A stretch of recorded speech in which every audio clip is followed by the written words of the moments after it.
Bonjour à tous, ici on va continuer sur les limites, mais cette fois-ci on va regarder les conjugués d'un binôme quand on a une racine carrée parce qu'on en aura besoin. Alors regardons ici, c'est une formule.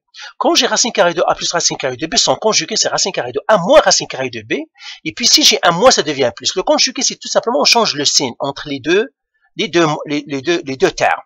Donc un plus devient un moins, et un moins devient un plus. Maintenant prenons quelques exemples. J'ai par exemple ici. J'ai racine carrée de x moins 2 moins 3. Quel est son conjugué? Eh bien, son conjugué, c'est racine carrée de x moins 2 plus 3. Donc, tout simplement, le moins ici, je le remplace par un plus. Alors, faisons quelques exercices maintenant. Quel est le conjugué? Par exemple, j'ai racine carrée de x au carré moins 3x plus 2 moins x. Quel est le conjugué à lui ici? Eh bien, le moins, je le remplace. Ça va être racine carrée de x au carré moins 3x plus 2 plus x. Là, maintenant, quel est le conjugué à lui? Eh bien, ça va faire racine carrée de x moins 2 moins 4. Alors, tout simplement, le signe, je vais les encercler pour que vous sachiez, hein, ce signe-là, il devient ici, et le moins ici, il devient un plus. Tout simplement, c'est ça le conjugué. On change le signe, on garde tout.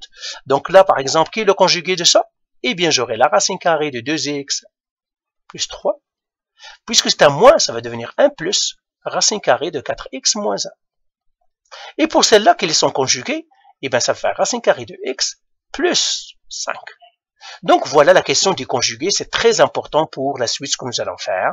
Nous allons voir pourquoi le conjugué est très important, parce que ça nous aide dans les limites. Allez, bye!